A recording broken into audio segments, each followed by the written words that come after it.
All right, guys, you knew this one was coming. It's almost like I did this already. No, I just released a podcast with Minden Mill, and we're going to go over their rye and their American Single Malt. I think you're going to like it. Let's go.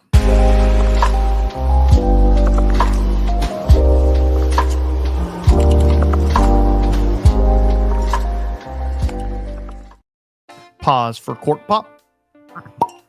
Ooh, nice one. So, full transparency, I already recorded part of this episode, but I forgot to press record. So, I am a dummy, and that's pretty normal. This is a Nevada straight rye whiskey, 100% estate grown. We're going to get into that. Distilled and aged in Minden, Nevada, 4-year-old, non-chill filtered, 47% alcohol. So I just released, as I said, released a podcast with Joe O'Sullivan of Minden Mill, and amazing show. It was great. Go check it out. I'll have it pinned down below if I remember. If I don't, sorry. So let's get into it. I'm going to do the scoring on this a little bit different since we're doing two separate whiskeys. We have their American Single Malt as well. We are going to get into both of those. So on this one, this is the rye whiskey. I'm going to do a score of 1 to 10 of if I like it, should you buy it, all the things. Normally I do a score 40, but we're going to do 1 to 10 just to make it a little bit faster. So let's get in on the nose on this one. The color, really nice, 4-year-old. Ooh. Has a little bit like a green banana note.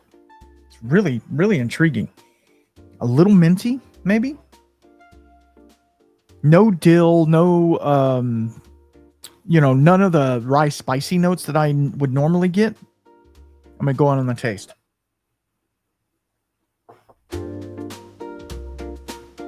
There it is. So when I was talking to Joe on the podcast, he said that on this particular rye whiskey, he gets a lot of orange zest, orange marmalade, orange, things. Orange, to me, it's a little more like those orange cinnamon rolls. Have you ever had those? Anyway, it's really nice. It's coming through very well. Love it, right? Now, full transparency, I did purchase these bottles. It was long story. They were planning on sending samples over. They got lost in the mail. You know how it goes with the mail stuff these days.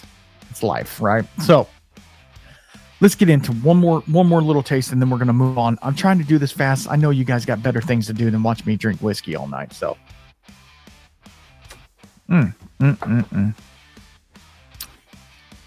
does have a little rye spice on the taste, but it's not what you would think. It's more like, instead of being cinnamon, it's more allspice. I would say allspice, to where it has that little bit of menthol or minty backbone to it, but yet it's coming across really delicate and really, I don't know how to say it, man. It's really nice. It's really nice. The orange is coming through.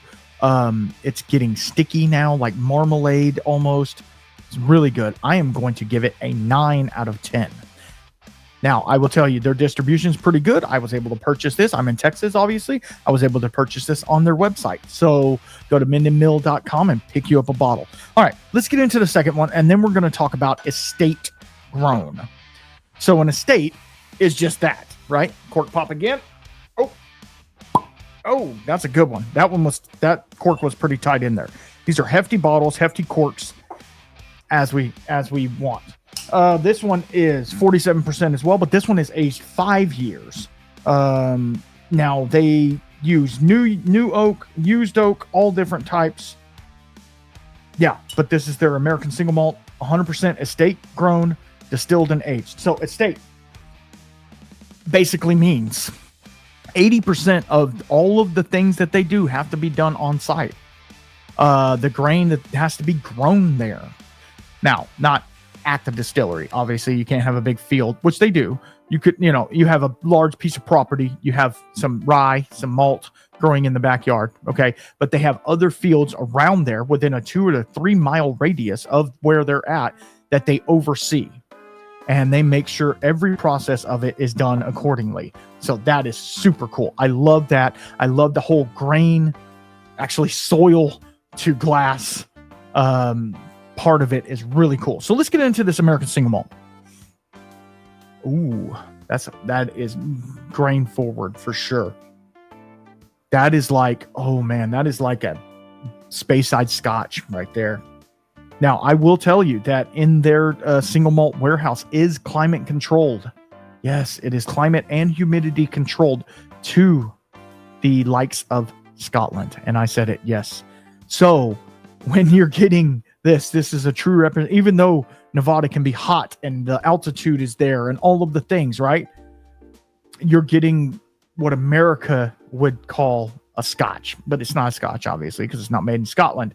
But they're trying to represent that in the glass, which to me, that's pretty cool. Man, it has some really, really floral, like honeysuckle, but also maybe even a little rose. Maybe not rose water, but like the smell of a rose, right? Is really nice, but is grain forward for sure. I'm going to go on the taste. Oh man, the taste is where it shines. Oh man, it shines through so much. It is caramel, like the biscuit quality of a good cookie, right? The caramel drizzled cookie. It's a little buttery even. Oh man, and then the finish lingers. It's not smoky. There's nothing there that's off-putting. The nose is a lot more grain forward than the taste. The taste is just all vanillins and almost, it's not chocolate, but it's borderline. If it was chocolate, it is white chocolate, right? It is the white chocolate. It's not even, there's not even a tinge of cocoa there. A lot of toffee, a lot of, it's sticky, it's unctuous, as we would say. It's really good. I'm going to go in for one more sip and then I'll give you my score on this one.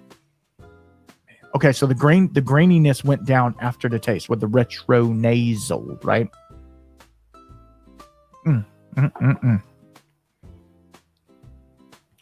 Wow. I'm loving that. Now, as you well know, I've had a lot of American single malts, and they're all a little bit different, right? They're all doing their own thing. And that's the cool thing about American single malt is the terroir, which people don't like to talk about terroir, but I don't care. I'm going to talk about what I want. The terroir, each region has its own little speciality to it. You can try something from Westland. It's going to taste different than something from a Cedar Ridge or something from Texas or something from Minden Mill out of Nevada, right? Everything is going to taste different. They can have the same mash bill, the same barrels, the same, all that. And it's going to taste inherently different, which is so cool. So cool. I am going to give that. The finish is going to. I'm going to give it a 9 out of 10. Yeah, I know it might be towing the line there, but I'm going to give it a 9 out of 10. It's really, really good. So guys, go to mindenmill.com and pick you up a bottle today. It doesn't, they also do bourbons. They have some other liqueurs and stuff that they do as well. So there's something for everybody, and they're doing special release bottles and all of the things. Some of those might be distillery only, but they have a huge estate. They have all of these things. You can go check them out. I'll try to have not only their website, but their address in the description below, so you can go check them out. But I can't thank Joe enough for coming on the podcast, hanging out with me, and the whiskey that's coming through is absolutely fantastic. So I can't thank you enough for hanging out with me again. And yeah, man, Minden Mill, who would have thought, right? Man, y'all be good. And until next time, keep your spirits up. Peace out.